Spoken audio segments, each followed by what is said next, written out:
நமச்சிவாய. திருச்சிற்றம்பலம். சிவாய நமக. சிவசிவாய நமக. நீ பல நாட்களாக பல வருடங்களாக என்னிடம் வேண்டி தவித்த ஒன்று இப்போது உனக்கு நடக்கப் போகிறது. ஆரம்பம் என்று ஒன்று இருந்தால் முடிவு என்று ஒன்று இருக்கத்தானே செய்யும். நிச்சயம் முடிவு உண்டு. நீ ஏன் இதுதான் உன்னுடைய முடிவு என்று நினைக்கின்றாய்? வருட கணக்காக நீ கூனி குறுகி புழுங்கி தவித்து அனுபவித்து வரும் மனவேதனைகள், துயரங்கள், துக்கங்கள், மனவலிகள், அவமானங்கள், அசிங்கங்கள் என எல்லாமே காணாமல் போகப் போகின்றது. வருடக்கணக்காக தினமும் நேரம் காலம் அறியாமல் என்னிடம் சாஷ்டங்கமாக விழுந்து பல மணி நேரம் கதறி அழுது வேண்டியது எல்லாம் எப்படி வீணாமல் போகும்? வீணாக போகாது தங்கமே. ஒவ்வொரு வினைக்கும் ஒரு எதிர்வினை உண்டு. நிச்சயம் ஒன்று உண்டு என்பது உனக்கு தெரியாதா? அதுவும் பல வருடங்களாக நான் அல்லவா உன்னை என் முன்னிலையில் அதையெல்லாம் செய்ய வைத்தேன். உன்னையும் ஒரு பக்கம் காப்பாற்றி கொண்டு வருகிறேன். நாம் எந்த ஜென்மத்திலோ செய்த பாவங்கள் தீர நாம் செய்யும் பரிகாரங்களை விடவும் வருட கணக்காக, அதுவும் மணிக்கணக்காக கண்ணீர் விட்டு கதறி அழுது வேண்டும் போது அதில் எல்லா பாவங்களும் முழுவதுமாகவே கரைந்துவிடும். இதை நான் அல்லவா உனக்கு அனுமதித்தேன்.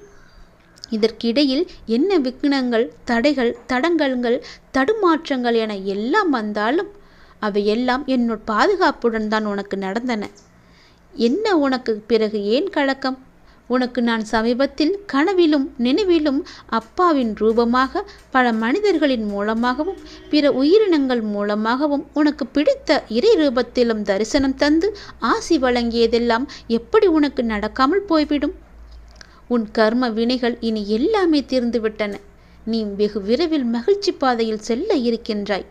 உனக்கு நடக்கும் நன்மை எல்லாமே இனி தானாகவே உன் முயற்சி ஏதுமின்றி திடீரென்ற என்னுடைய நேரடி வருகையால், என்னுடைய கண்காணிப்பால் திடீரென்று உனக்கு நடக்கும்.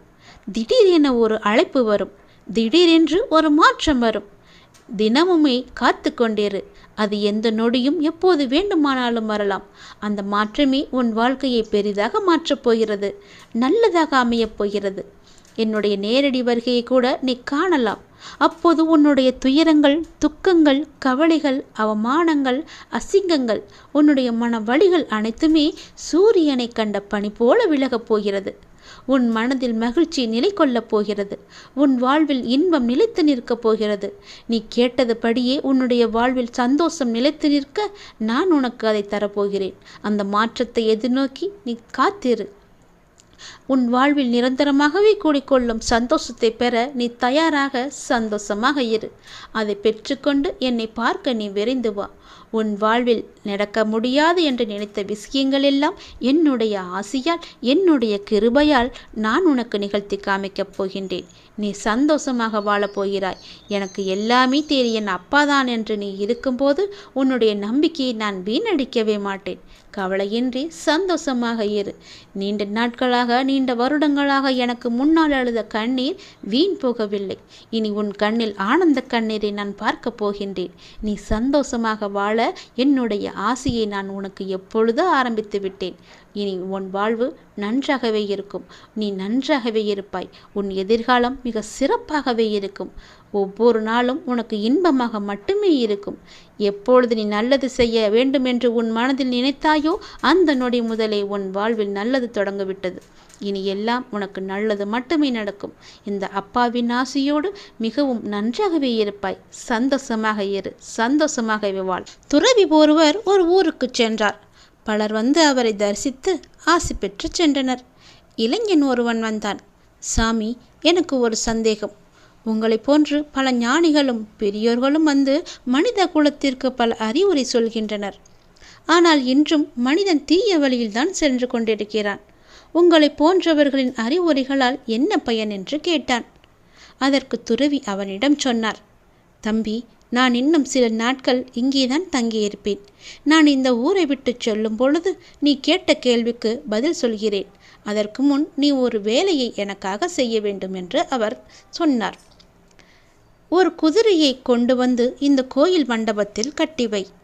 நான் ஊரை விட்டு செல்லும் வரை குதிரை அங்கே கட்டி கிடக்கட்டும். தினமும் இரவு அதற்கு உணவு வைத்து விடு என்று சொல்லிவிட்டு அருகில் உள்ள சத்திரத்திற்கு சென்றார் துறவி. மறுநாள் காலை துறவி அந்த கோயில் மண்டபத்திற்கு வந்தார். அப்பொழுது அந்த இளைஞன் அந்த குதிரையை சுத்தி இருந்த சாணத்தையும் அது மிச்சம் வைத்த உணவு குப்பைகளையும் சுத்தப்படுத்தி கொண்டிருந்தான்.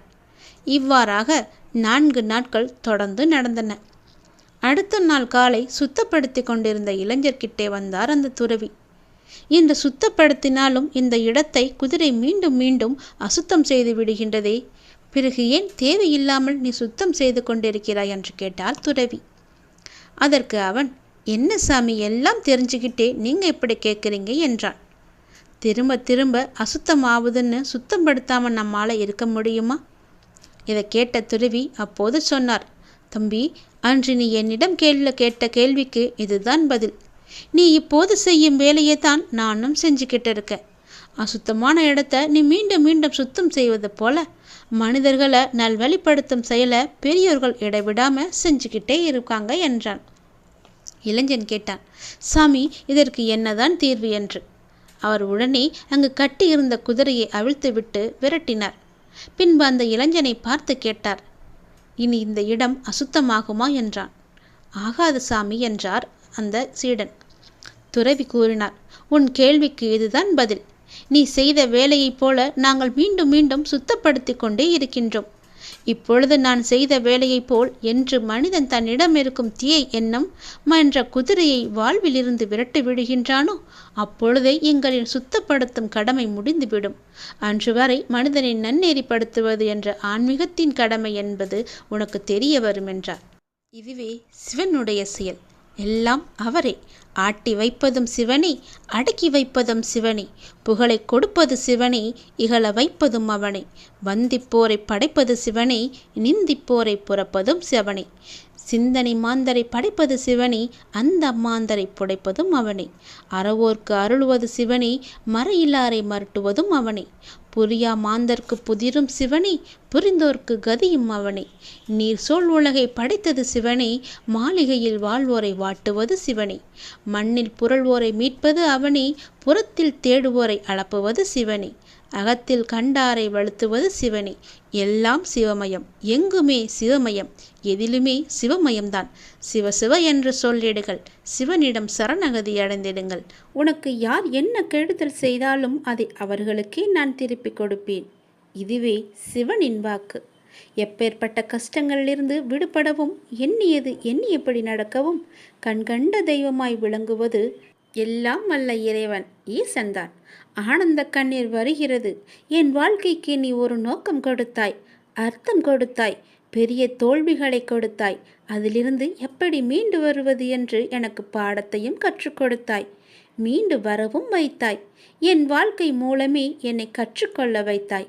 இப்போது தோல்வியில் என் மனம் சமநிலை அடைந்து விட்டது. அதுபோல் வெற்றியிலும் ஆடாமல் என் மனம் சமநிலையில் இருக்க அருள் புரிவாய். எனக்குள்ளிருந்து வழி நடத்தும் ஈசனே, இதை இறுதி வரை தொடர்வாய்.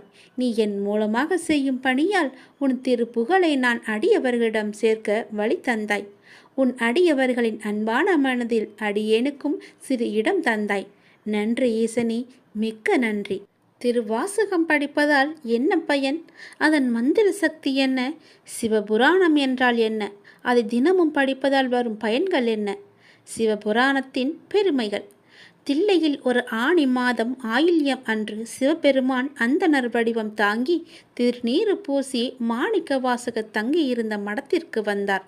வந்தவர் மாணிக்க வாசகர் பெருமானிடம், தாங்கள் எழுதிய திருவாசகத்தை நீங்கள் ஒரு முறை சொன்னால் அப்படியே ஓலைச்சுவடிகளில் எழுதி கொள்கிறேன் என்றார். மாணிக்க வாசகர் அமர்ந்து இருந்தபடியே 51 பதிகங்கள் கொண்ட திருவாசகத்தின் 658 பாடல்களையும் சொல்ல சொல்ல பெருமான் எழுதி கொண்டார். எழுதி கொண்ட திருவாசம் அடங்கிய அத்தனை ஓலைச்சுவடிகளையும் பெருமான் நாடரசார் சன்னதி முன்பு வைத்துவிட்டு மறைந்துவிட்டார். மறுநாள் ஆனி மாதம் மகம் நட்சத்திரத்தன்று ஆலயத்திற்கு வந்த தில்லைவாழ் அந்தணர்கள் எனப்படும் தீட்சதர்கள் கூத்த பெருமான் சன்னதியில் நிறைய ஓலைச்சுவடிகளை கண்டு திகைத்து போயினர். ஓலைச்சுவடிகள் அத்தனையும் எடுத்து பார்த்த தீட்சிதர்கள் கடைசி ஓலையில் மாணிக்க வாசகர் சொல்ல அழகிய சிற்றம்பலமுடையான் எழுதியது என கையொப்பமிடப்பட்டிருந்தது. மீண்டும் திகைத்து போய் பெருமான் கருணையை வியந்த அந்தணர்கள் மாணிக்கவாசக தங்கியிருந்த இடம் சென்று நடந்தவற்றை கூறி அவரை அழைத்து வந்தார்கள். ஓலைச்சுவடிகளில் உள்ள ஒவ்வொரு திருவாசக பாடலையும் பார்த்து கடைசியில் பெருமானது கையொப்பத்தையும் கண்டு பிரமித்தவராய், ஆம், அடியேன் சொல்ல எழுதப்பட்டதுதான் என்று சொல்லி வந்தது பெருமான் தான் என நினைத்து உள்ளம் முருகி கண்ணீர் சொரிந்தார். தீட்சதர்கள் மாணிக்க வாசகரிடம் ஓலைச்சுவடியில் உள்ள திருவாசகத்திற்கு பொருள் கூறுமாறு வேண்டினார். மாணிக்க வாசகர் மந்தகாச புன்னகையுடன் நடன கோலத்தில் இருக்கும் நடராச பெருமானை காட்டி, இப்பாடல்கள் அனைத்தும் இவர்தான் பொருள் என்றார். அப்படி மாணிக்க வாசகர் கூறியதும் பெருமான் அருகே ஒரு ஒளி தோன்றியது. அதை நோக்கிய வண்ணம் உள்ளே சென்ற மாணிக்க வாசகர் சிவபெருமானிடம் இரண்டர கலந்து விட்டார். ஆக ஆணி மகம் மாணிக்க வாசகரின் குரு பூஜை நாள். நமச்சிவாய என்னும் 5 எழுத்தில் திருவாசகத்தின் முதல் பதிகமான சிவபுராணம் தொடங்குவது. இரண்டாவது சிறப்பு, சிவபுராணத்தின் முதல் 6 வரிகள் வாழ்க என முடியும். மூன்றாவது சிறப்பு, அதை அடுத்த 5 வரிகள் வெல்க என முடியும். 4வது சிறப்பு, அடுத்த 8 வரிகள் போற்றி என முடியும். இவ்வாறு 6, 5, 8 என அமைந்திருப்பது திருவாசகத்தின் 658 பாடல்களை குறிக்கின்றது. சிவபுராணத்தின் 32வது வரியில் மெய்யே உன் பொன்னடிகள் கண்டின்று வீடுற்றேன் என பாடியிருப்பார். இது மாணிக்க வாசகர் 32 வயதில் முக்தி அடைந்ததை சூட்சமாக குறிக்கும். திருவாசகத்தின் 18வது வரியான அவன் அருளாலே அவன் தாள் வணங்கி என்பது படிப்பவர் அனைவரையும் உருக்குவதாக இருக்கும். ரமண மகரிஷி திருவண்ணாமலையில் தமது தாயார் உடல் நலமின்றி இருந்த கடைசி நாளில் அன்னை அருகே அமர்ந்து தொடர்ந்து திருவாசகம் படித்தார். அன்று இரவி அவரது அன்னை முக்தி அடைந்தார். காஞ்சி மகா பெரியவரிடம் குழந்தை இல்லாத ஒரு தம்பதி சென்று தங்கள் குறையை கூறினர். பெரியவர் திருவாசக புத்தகத்தை கொடுத்து ஒரு குறிப்பிட்ட பதிகத்தை தினமும் படிக்கச் சொன்னார். அவர்களுக்கு வரிசையாக 6 குழந்தைகள் பிறந்தன. இறந்த வீட்டில் கட்டாயம் சிவபுராணம் படிக்க வேண்டும். புல்லாகி பூடாகி புழுவாய் மரமாகி பல் விருகமாகி பறவையாய் பாம்பாகி கல்லாய் மனிதராய் பேயாய் கணங்களாய் என சுவை நிறைந்த திருவாசகத்தின் பெருமைகளை சொல்லிக் கொண்டே போகலாம். சொல்லிய பாட்டின் பொருளுணர்ந்து சொல்லுவார் செல்வர் சிவபுரத்தின் உள்ளார் சிவனடி கீழ் என்று வரியும் இருக்கிறது.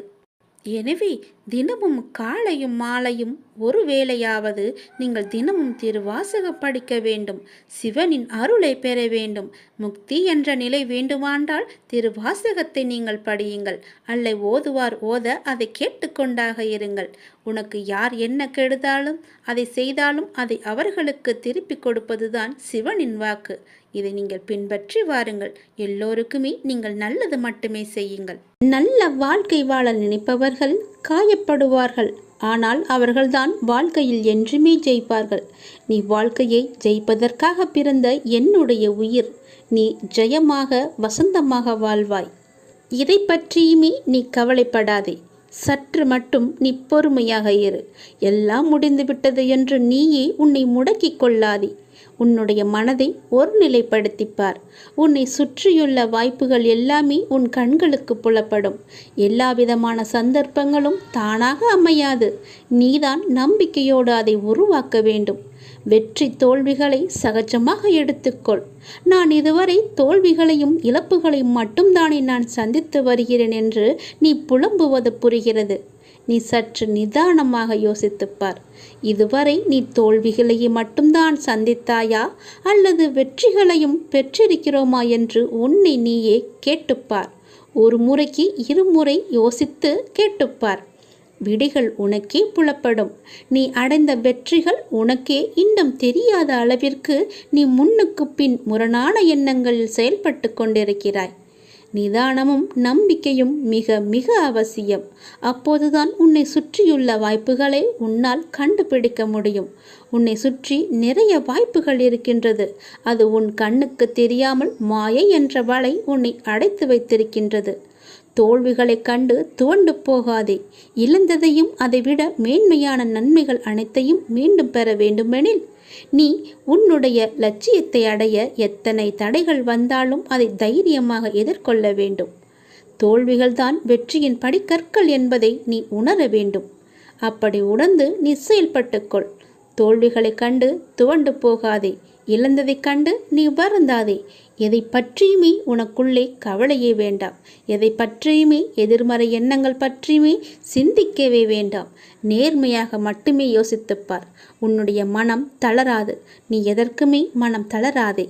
உனது ஆசைகள் எண்ணங்கள் அனைத்துமே கூடிய விரைவிலேயே நிறைவேறப் போகிறது. நீ வருத்தப்படுவதால் இங்கு ஏதாவது மாறப்போகிறதா? எதுவுமே கிடையாது. உன்னுடைய வாழ்க்கை மட்டும்தான் நிம்மதியின்றி மாறும். சந்தோஷம் மாறும். நிம்மதியின்றி தொலைத்து எல்லாவற்றையுமே நீ வருத்தத்துடன் தான் பார்ப்பாய். உன் மீது நம்பிக்கை வைத்து உன் குறிக்கோளை நோக்கி நீ பயணப்படுவது இது மட்டும்தான் உன்னுடைய இலக்காக இருக்க வேண்டும். அதை நோக்கி நீ பயணப்படு. அதை அடைய உனக்கு நிச்சயம் நான் துணை இருப்பேன். இது என்னுடைய வாக்கு. என் வார்த்தைகள் மீது நீ நம்பிக்கை வைத்து செயல்பட்டு பார். உன்னுடைய வாழ்வில் நீ விரும்பிய நிலையை நிச்சயமாகவே அடைவாய்.